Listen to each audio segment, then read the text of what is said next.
warahmatullahi wabarakatuh. Saya Vika Lutfiana dengan NPM 2023-21500-222. Di sini saya akan menjelaskan materi mengenai bahasa pertama dan bahasa kedua. Berikut penjelasannya. Bahasa pertama adalah bahasa yang pertama kali dipelajari dan dikuasai oleh seorang sejak lahir atau pada masa kanak-kanak awal. Sering kali bahasa pertama ini disebut juga sebagai bahasa ibu atau bahasa asli bagi kebanyakan orang. Bahasa pertama mereka adalah bahasa yang digunakan di rumah oleh orang tua dan keluarga mereka. Contohnya, ada seorang anak yang lahir dari keluarga Jawa dan kesehariannya itu berbahasa Jawa, maka bahasa pertamanya adalah bahasa Jawa dan bahasa keduanya adalah bahasa Indonesia.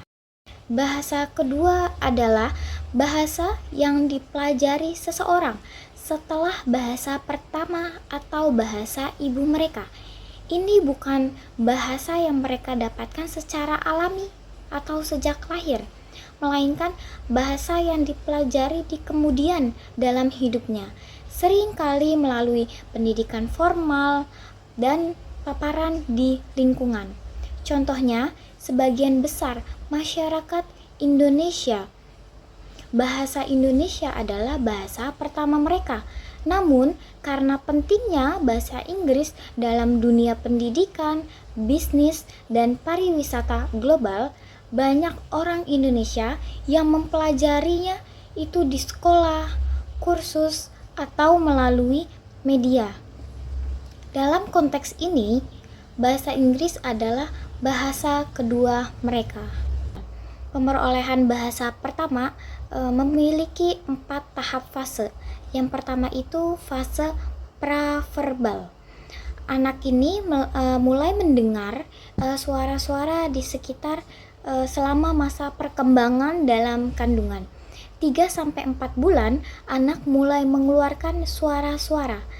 6 bulannya munculnya babbling, yaitu pengulangan bunyi-bunyi vokal dan konsonan yang sederhana.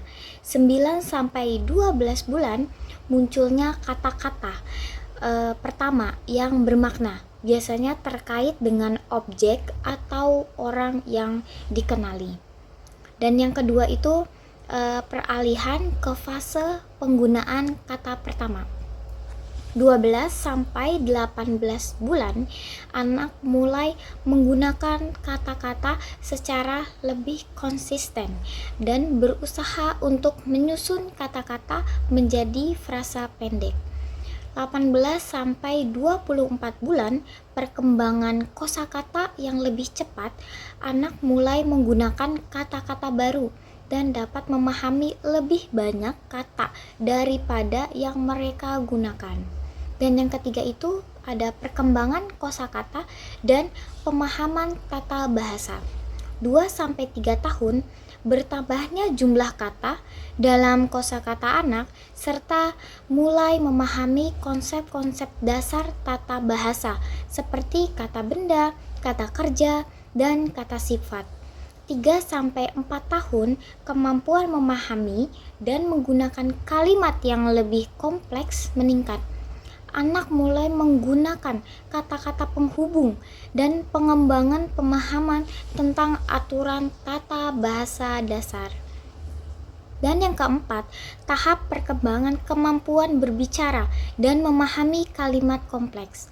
4-5 tahun, kemampuan berbicara semakin berkembang dan anak mampu mengungkapkan ide dan pengalaman mereka dengan kalimat yang lebih panjang. Pemahaman tentang makna kata dan frasa semakin mendalam. Anak-anak mampu menggunakan bahasa untuk berkomunikasi secara efektif dalam berbagai konteks. Kemampuan memahami kalimat yang kompleks terus berkembang. Dalam setiap fase, interaksi dengan lingkungan dan stimulus dari orang dewasa serta teman sebaya memiliki peran penting dalam memfasilitasi pemerolehan bahasa anak. Pemberian dukungan, pujian, dan partisipasi dalam percakapan sehari-hari, membantu mempercepat perkembangan bahasa pada anak-anak. Pemerolehan bahasa kedua. Yang pertama itu motivasi. Belajar bahasa baru itu tidak mudah. Ada banyak kosakata yang harus dihafal, tata bahasa yang rumit untuk dipahami, dan pelafalan yang perlu diasah. Motivasi adalah yang mendorong seseorang untuk memulai proses ini dan yang lebih penting terus bertahan di dalamnya. Bayangkan seseorang yang ingin belajar bahasa Inggris hanya karena diwajibkan di sekolah dengan seseorang yang termotivasi karena ingin kuliah di luar negeri atau berkomunikasi dengan orang-orang luar, maka kedua hal itu akan jauh berbeda antara keinginan karena termotivasi dan diwajibkan dari sekolah mereka. Dan yang kedua itu pembelajaran bahasa formal. Pembelajaran bahasa formal merujuk pada pengajaran bahasa yang terstruktur, biasanya terjadi di sekolah, universitas, atau kursus bahasa.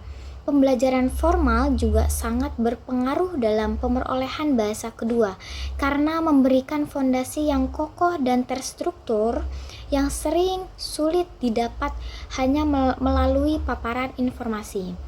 Di lingkungan formal, secara sistematis diajarkan aturan main bahasa, tata bahasa, struktur kalimat, konjungsi, kata bahasa, dan lain-lain. Ini adalah kerangka dasar yang memungkinkan membangun kalimat yang benar dan memahami bagaimana bahasa itu bekerja.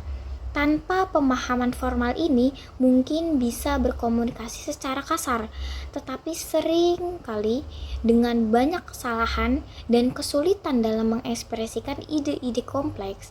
Belajar formal juga membantu menginternalisasikan kaidah-kaidah yang akan sangat penting untuk berbicara dan menulis dengan akurat.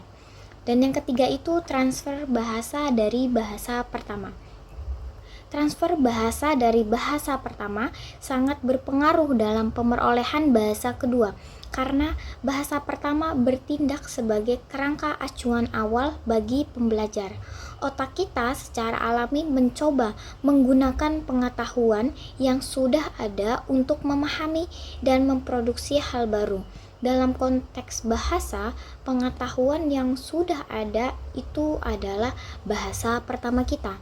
Pengaruh ini bisa bersifat positif maupun negatif. Baik, saya akan membacakan kesimpulan dari materi bahasa pertama dan bahasa kedua. Bahasa pertama dan bahasa kedua merupakan proses kompleks yang dipengaruhi oleh sejumlah faktor termasuk genetik, lingkungan, dan motivasi. Pemerolehan bahasa pertama pada anak-anak melibatkan tahap kritis yang membentuk dasar kompetensi linguistik mereka.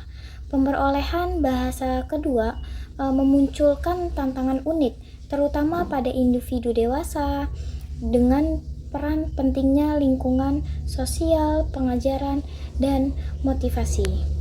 Baik, itu saja materi mengenai bahasa pertama dan bahasa kedua yang dapat saya sampaikan. Kurang lebihnya saya mohon maaf. Wabillahi taufik wal hidayah. Wassalamualaikum warahmatullahi wabarakatuh.